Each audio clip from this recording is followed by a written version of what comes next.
dalam tema narasi yang dibangun bahwa ada yang berkhianat dan sebagainya.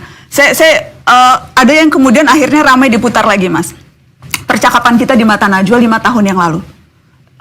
Ketika waktu itu konteksnya adalah kita dengarkan saja supaya bisa dapat gambaran. Kita lihat video Mata Najwa 2018. Dalam pertemuan itulah Pak Prabowo menanyakan yang mungkin yang terakhir, yang ketiga kalinya. Jadi Pak Anies, apakah Pak Anies bersedia untuk menjadi calon wakil? Dan saya sampaikan, Pak Prabowo, ini sebuah kehormatan yang luar biasa. Karena ada 260-an juta orang dan saya diminta untuk menjadi pendamping. Mas Anies, saya harus tanya, apakah Anda menolak ini karena tawarannya cawapres? Tapi kalau tawaran capres mungkin saja akan berbeda?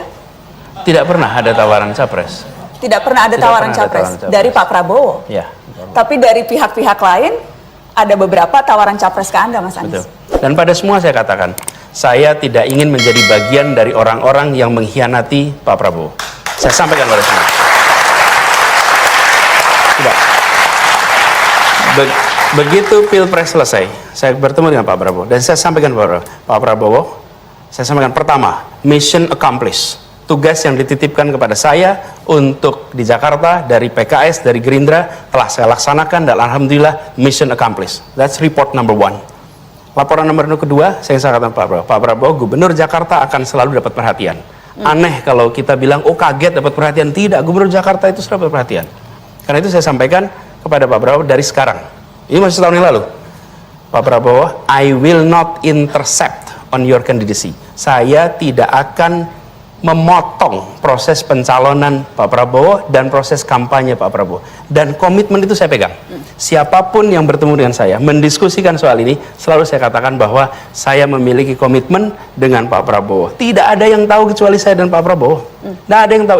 Yang lain dengar ceritanya aja. Jadi Mas Anies, Anda mengiyakan bahwa memang tawaran-tawaran maju itu berdatangan? Berdatangan, tapi saya selalu katakan pada semua, meskipun tidak ada saksi dalam pertemuan itu, tapi kata-kata saya diingat oleh Pak Prabowo dan diketahui tentu oleh banyak orang, bisa saya sampaikan kepada semua, saya pegang itu. Jadi, ketika ada yang datang mendiskusikan, saya sampaikan, selama ini ada Pak Prabowo, saya tidak mau memikirkan, not even thinking. Mas, statement itu kemudian disebutkan itu Anda mengkhianati Pak Prabowo, karena tadi Anda menyebutkan selama Pak Prabowo ada dalam pencalonan, kurang lebih gitu, Anda tidak akan intercept. Ya. Itu ada timeline waktunya, ada expiration time-nya kah ketika Anda menyebutkan komitmen itu? Iya, kalau ini saya ditawarin makan, nggak mau makan, saya kenyang. Apa kemudian seumur hidup saya kenyang? Ya pada saat ini, saya katakan saya kenyang, itu kira-kira. Ya, analogi aja. Nah, apa yang saya sampaikan pada saat itu? Itu tahun 2019. 18, ya? Mas. Oh, 18, maaf, tahun 2018. Nah, pada saat itu saya belum bertugas 1 tahun di Jakarta. Jadi, tadi saya menyebutnya selesai Pilpres. Sebetulnya maksudnya selesai Pilkada. Selesai Pilkada, saya sampaikan Pak Prabowo bahwa saya akan fokus di Jakarta 5 tahun. Jadi, ketika setahun kemudian saya diundang menjadi cawapres, diundang menjadi capres, saya katakan tidak. Ketika jadi cawapres, saya bilang sama Pak Prabowo bahwa saya berjanji 5 tahun di Jakarta, dan Pak Prabowo mengatakan itu. Jawaban saya itu sama Pak Prabowo dikatakan kalau tidak salah pada saat beliau mau mencalonkan. Di rekaman yang sama pada malam itu waktu Nana tanya, itu saya ditunjukkan waktu itu rekamannya Pak Prabowo di Masjid Sunda Kelapa pada saat beliau akan maju mendaftar. Saya akan minta produser, boleh tolong produser dicek supaya nanti saya akan bisa kita lihat juga. Boleh diteruskan dulu, Mas Anies? Ya, jadi ada di bagian awalnya bahwa Pak Prabowo menyebut Anies berjanji 5 tahun di Jakarta. Oke? Dan kemudian itulah yang saya sampaikan bahwa selama 5 tahun saya akan fokus di Jakarta. Saya tidak tahu apa yang terjadi kemudian. Ya inilah yang menjadi komitmen kami. Jadi kami ingin memastikan bahwa apa yang dilakukan oleh semua pendukung untuk kerja di Jakarta jangan ditinggalkan. Dan Pak Prabowo ini akan maju Pilpres tahun 2019. Yang kita semua tahu beliau akan maju. Jadi saya katakan saya tidak akan mengintercept pencalonan Bapak. Tahun 2019 besok. Selesai. Jadi itu semua sudah ditunaikan. Jadi tidak ada yang dikhianati. Ini adalah satu komitmen menuntaskan kerja di Jakarta, tidak akan belok dari tugas di Jakarta, dan saya tunaikan tugas ini hingga selesai. Saya mau cek, apakah produser Mata Najwa sudah menemukan cuplikan itu? Boleh tolong diputarkan? Itu sebetulnya kami minta. Tadi beliau mengatakan beliau sudah akan sumpah 5 tahun. Beliau harus setia kepada sumpahnya kepada rakyat dan sebagainya, ya kan?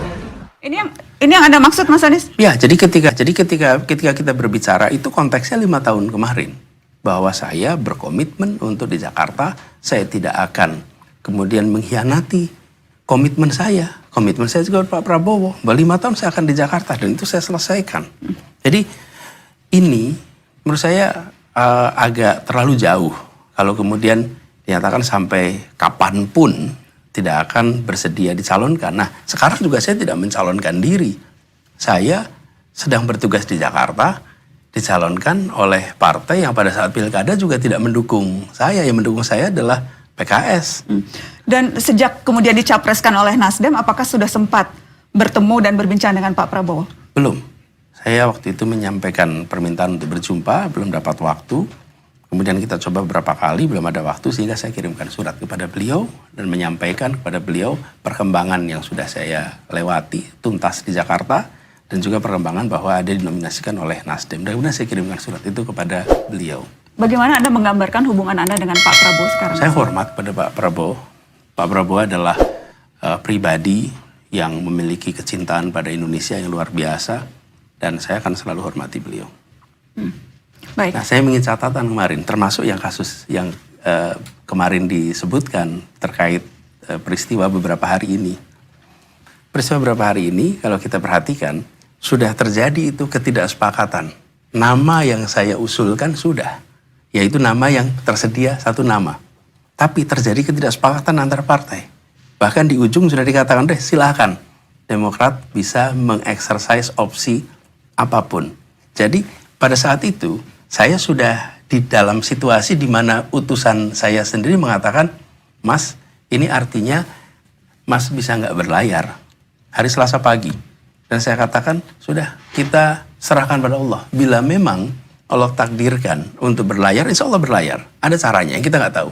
Bila Allah takdirkan tidak berlayar, insya Allah itu yang terbaik untuk kita. Dan dua-duanya pada saat itu diam. Pak Sudirman maupun Pak Dadang, dua-duanya diam. Mas, ini adalah keputusan penting. Ya, tapi sudah kita tawakal Allah.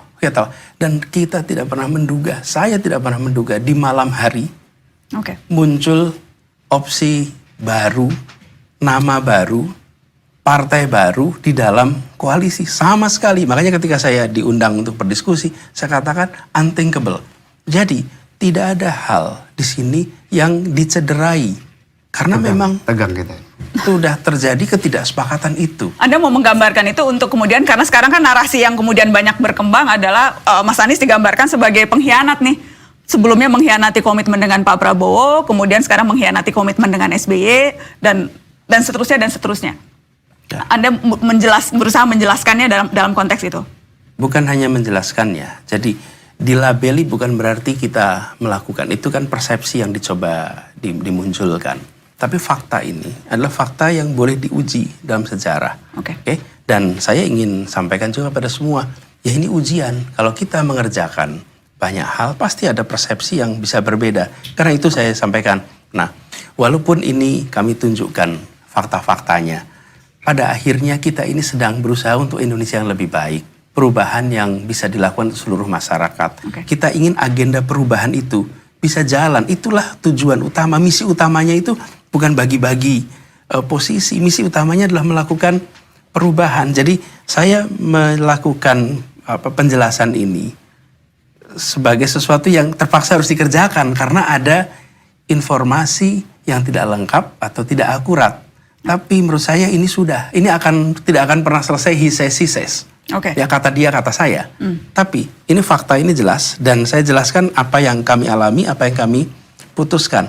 Selebihnya kita maju ke depan, nengok ke depan untuk Indonesia yang lebih adil, Indonesia yang lebih baik untuk semuanya. Saya mau nyambung sedikit ke Gus Imin karena kemudian akhirnya ya itu tadi Mas Anies bilang ini persepsi yang sedang coba dibangun. Ya. Dan kemudian akhirnya soal pengkhianatan itu ke belakang sampai keluar lagi tuh. Wah, sama pasangannya juga dulu mengkudeta Gus Dur. Berkhianat juga pada Gus Dur. Itu narasi yang kemudian disambung-sambungkan. Tanggapan Anda soal itu, Gus? Narasi itu tiap 5 tahun. selalu muncul.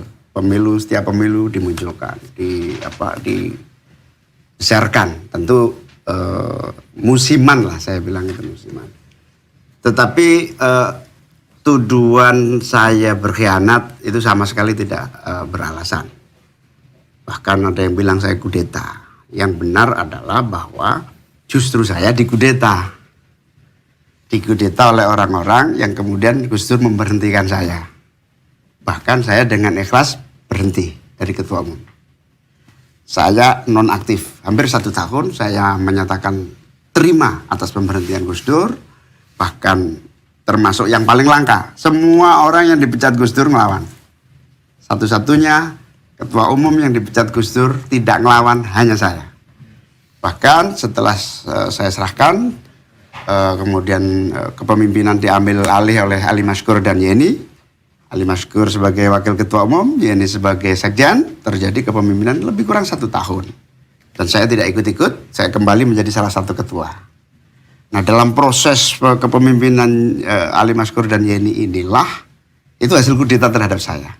Dan saya terima, nggak ada masalah. Tapi di situ karena nggak legitimate, bukan ketua umum, maka harus mengganti ketua umum supaya bisa daftar ke KPU. Karena harus daftar ke KPU, maka yang sah di KPU adalah tanda tangan saya sebagai ketua umum dan Yeni sebagai sekjen. Maka dititik temukan supaya saya bisa berdaftar. Itu tidak bisa terjadi. Karena tidak bisa terjadi, maka kita cari jalan supaya PKB bisa ikut daftar. Jalan yang paling singkat itu apa? Legalitas. Legalitas atas kepemimpinan. Nah, saya ketua umum, tanda tangan sendiri dengan wakil sekjen, nggak mungkin. Ali Maskur wakil ketua umum, tanda tangan dengan sekjen, nggak bisa diterima KPU. Kayaknya dicoba, itu pun gagal. Begitu gagal, ya sudah, kita cari jalan. Salah satu-satunya jalan adalah pengangkatan Yeni sebagai sekjen itu nggak sah. Karena Yeni diangkat bukan muktamar, Yeni diangkat sebagai sekjen di tengah jalan. Nah, penggantian itulah berkonsekuensi agak ribut segala macam. Nah, ini jadi cerita keluarga ini. Karena itu tudingan yang kemudian diarahkan. Ya, saya sebetulnya nggak ingin ngomong urusan keluarga, ini urusan satu. Ini urusan partai kan, Gus? Iya, urusan partai. Makanya saya bilang begini, hiruk pikuk itu terjadi, nyaris PKB nggak ikut pemilu. Bahkan pengambilan nomor nggak sah. Karena dia merasa sekjen yang punya hak sama Ali Maskur, saya ketua umum nggak punya sekjen. Akhirnya kita cari jalan, pengangkatan Yeni sebagai sekjen itu nggak sah memang, penunjukan mendadak. Dari situlah penggantian sekjen Yeni kembali ke sekjen yang asal, namanya Lukman Edi. Di situ KPU menerima. Akhirnya sah bisa ikut pemilu, tapi udah remuk kita, udah macam-macam. Nah, justru yang kemudian sampai hampir kacau itu, hampir gagal ikut pendaftaran itu, Gus Dur manggil saya. Gus Dur malah kaget. Saya nggak nyangka kamu mau saya berhentikan. Mau, Gus. Buat apa saya berantem? Capek. Sudah berkali-kali kita ini berantem.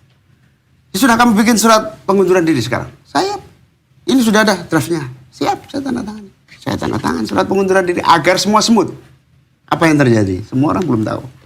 Surat pengunduran diri yang sudah disiapkan Gus Dur, saya tanda tangani agar bisa jalan di KPU. Saya kasih kepada Gus Dur. Apa yang terjadi, Gus Dur? Luar biasa. Surat saya terima, men, tapi tolong kamu sendiri yang simpen. Nanti kamu keluarkan kalau benar-benar saya membutuhkan.